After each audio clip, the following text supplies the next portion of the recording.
লজ্জাস্থানে মুখ দেয়া যাবে কিনা? সহবাস শেষে বীর্য বাহিরে ফেললে গুনাহ হবে কি? স্বামীর বাম পাশে স্ত্রী ঘুমালে কি ক্ষতি হয়? উল্টোভাবে সহবাস করলে নাকি সন্তান বিকলাঙ্গ হয়? আপনারা যারা আমাদের প্রশ্নগুলো শুনছেন, আপনারা যারা আছেন শুনছেন বা মিডিয়া যারা শুনবেন, আপনারা এই সমস্ত বিষয়গুলোকে নিয়ে অনেক সময় ভাববেন বা চিন্তা করতে পারেন যে আমরা এগুলোর উত্তর কেন দিচ্ছি। এই সমস্ত বিষয়গুলোর উত্তর যদি আমরা না দিই, অনেকেই না বুঝে এগুলোকে হারাম পথে চলে যাচ্ছে, অবৈধ পথে চলে যাচ্ছে। রাসূল সাল্লাল্লাহু আলাইহি ওয়াসাল্লাম এই সমস্ত বিষয়গুলোর উত্তর দিয়েছেন, হাদিসে এসেছে কিভাবে ইসলাম তো এমন একটা ধর্ম। সূরা মাইদার 3 নম্বর আয়াতে এসেছে, আল ইয়াউমা আকমালতু লাকুম দীনাকুম ওয়া আতমামতু আলাইকুম নি'মাতি ওয়া রাদিতু লাকুমুল ইসলামা দীনা। ইসলাম একটি পরিপূর্ণ জীবন ব্যবস্থা। অন্য কোনো ধর্মে আপনি এত পাই টু পাই প্রত্যেকটা বিষয়ের সমাধান পাবেন না, কিন্তু ইসলাম এমন একটা ধর্ম আপনার প্রত্যেকটা প্রশ্নের জবাব কোরআন সুন্নাহর ভিতরে আছে। সুবহানাল্লাহ। আপনি কিভাবে স্ত্রীর সাথে সহবাস করবেন, কিভাবে বাথরুমে যাবেন, কিভাবে বাথরুম থেকে বের হবেন, কিভাবে বাথরুমে বসবেন, সবগুলো পাই টু পাই শরীয়তে বলা আছে। এই জন্য আমরা বিষয়গুলো প্রশ্ন আসে আপনাদেরকে কথাগুলো বলি, এগুলোকে আপনারা ভিন্ন পথে নেয়ার চেষ্টা করবেন না। লজ্জাস্থানে মুখ দেয়া যাবে কিনা? প্রিয় ভাই, মূলত এই মুখ দিয়ে আমরা আল্লাহ সুবহানাহু ওয়া তাআলার জিকির করি, তাসবিহ তাহলিল ইত্যাদির জন্য এই মুখ আমরা ব্যবহার করে থাকি, এই মুখ দিয়ে তেলাওয়াত করি। এই জন্য এই মুখে লজ্জাস্থান নেয়ার উচিত নয়, লজ্জাস্থান নেওয়া উচিত নয়। অনেক স্বামী এই ধরনের আবদার করে থাকেন, অনেক স্ত্রী এই ধরনের আবদার করে থাকেন, তো এইগুলো উচিত নয়। বাকি যদি কোনো স্বামীর আবদার হয় বা কোনো স্ত্রীর আবদার হয়, এখন সে আবদার পূরণ না করলে সে হয়তো বা খারাপ পথে চলে যেতে পারে, তো সেই ক্ষেত্রে আপনার এটা করতে পারেন। এটা সরাসরি হারাম হবে এমন কোনো দলিল নেই। যেগুলো হারাম সেগুলো হাদিসে নিষেধ আছে, কিভাবে কি কি করা যাবে না, সহবাসের ক্ষেত্রে কি কি করা যাবে না, স্ত্রী থেকে কি কি কাজ, স্ত্রীর সাথে কোন কোন কাজ করা যাবে না, এগুলো নিষেধ আছে, এগুলো হাদিস দ্বারা প্রমাণিত আছে। কিন্তু মুখে নেয়ার ব্যাপারে কোনো নিষেধাজ্ঞা সরাসরি আসে নাই বিদায় আমরা এটাকে সরাসরি হারাম বলতে পারছি না। কিন্তু এই ধরনের কালচারগুলো মূলত এগুলো ইতিপূর্বে আমরা ছোটবেলায় বা আমরা আমাদের বয়স হওয়ার পরে, আমরা সাবালক হওয়ার পরে এমনটা শুনি নাই। ইদানিং এই ধরনের প্রশ্নগুলো বেশি আসছে, বোঝা যায় এই ধরনের কালচারগুলো ইদানিং শুরু হয়েছে। আর হতে পারে এগুলো অমুসলিমদের কৃষ্টি কালচার হতে পারে। এগুলো থেকে যতটা দূর সম্ভব বিরত থাকার চেষ্টা করাটাই উচিত হবে, বাকি সরাসরি হারাম হবে না। উল্টোভাবে সহবাস করলে নাকি সন্তান বিকলাঙ্গ হয়? সন্তান বিকলাঙ্গ হয় হওয়ার বিভিন্ন কারণ অনেকে লোকে মুখে বলে থাকেন, এই সেই বিভিন্ন কারণ বলে থাকেন। উল্টোভাবে সহবাস করলেও এটারও বৈধতা আছে, তবে একই জায়গা থেকে হতে হবে।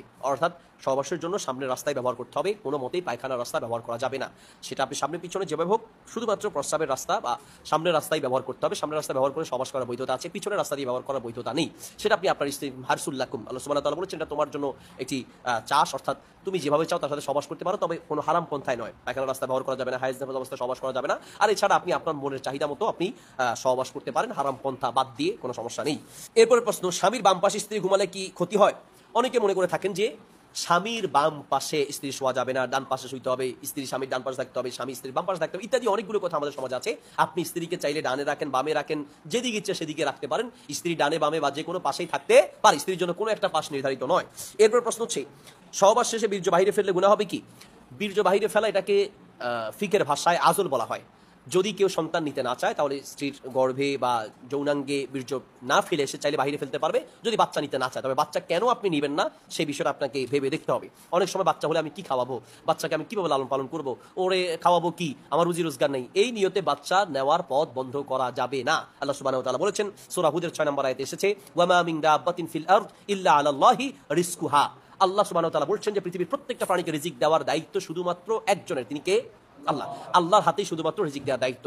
সূরা তালাকের 3 নম্বর আয়াতে আল্লাহ সুবহানাহু ওয়া তাআলা বলেছেন, ওয়ায়ারযুকুহু মিন হাইসু লা ইয়াহতাসিব। তিনি বান্দা পৃথিবীতে সৃষ্টি করে এমন ভাবে রিজিক দিবেন, বান্দা তুমি কল্পনাও করতে পারবে না। আমরা দেখেছি যে আগের তুলনায় মানুষ বেড়েছে, আল্লাহ সুবহানাহু ওয়া তাআলা রিজিক বাড়িয়ে দিয়েছেন, মানুষ বেড়েছে। আল্লাহ, আমরা ছোটবেলায় দেখেছি আমলকি খেয়েছি, এক মুঠে 15-20টা আমলকি ধরতো, এখন এক একটা আমলকি আপেলের মতো বড় বড় পাওয়া যায়। মানুষ বেড়েছে, আল্লাহ রিজিকের সাইজ বাড়িয়ে দিয়েছেন। আমরা বড়ই খেয়েছি, ছোট ছোট বড়ই, এখন এক একটা বড়ই পাওয়া যায় পেয়ারার মতো বড় বড়। মানুষ বেড়েছে, আল্লাহ রিজিকের সাইজ বাড়িয়ে দিয়েছেন। আমরা ছোটবেলায় ডিম খেয়েছি, শুধু সাদা ডিম, দেশি ডিম, এখন দেশি ডিম আছে, ফার্মের ডিম আছে, সাদা আছে, কালো আছে, লাল আছে, কোয়েল পাখির ডিম আছে, কত ডিম আছে। মানুষ বেড়েছে, আল্লাহ রিজিকের সাইজ বাড়িয়ে দিয়েছেন, রিজিক বাড়িয়ে দিয়েছেন। কাজী সন্তান হলে খাওয়াবো কি, এই আশায় সন্তান নেয়ার পথ বন্ধ করা যাবে না।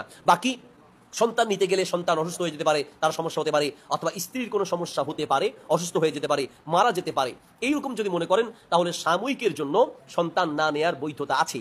স্থায়ীভাবে সন্তান না নেওয়ার পন্থা অবলম্বন করার বৈধতা নেই। সাময়িকভাবে সন্তান না নিতে চাইলে আপনি আজলের যে পদ্ধতি সেটা অবলম্বন করতে পারেন। আজল মানে সহবাস করবেন কিন্তু বীর্যটা বাহিরে ফেলবেন, যেটার সাথে অনেকটা মিল রয়েছে বর্তমান যুগের যে ইউজ করা হয় কন্ডম, এগুলো ইউজ করা যেতে পারে। এছাড়াও আরো কিছু পদ্ধতি আছে, বিভিন্ন গাছ, ইনজেকশন, এগুলো ওই ওষুধ খাওয়া ইনজেকশন, ওইসবগুলো দেওয়ার চেয়ে কন্ডম ইউজ করাটার সমর্থন হাদিস থেকে বেশি পাওয়া যায়। সাহাবীরা আজল করতেন, তার মানে বাহিরে ফেলতেন, আর কন্ডমের মাধ্যমে বীর্যটা মূলত বাহিরেই ফেলা হয়।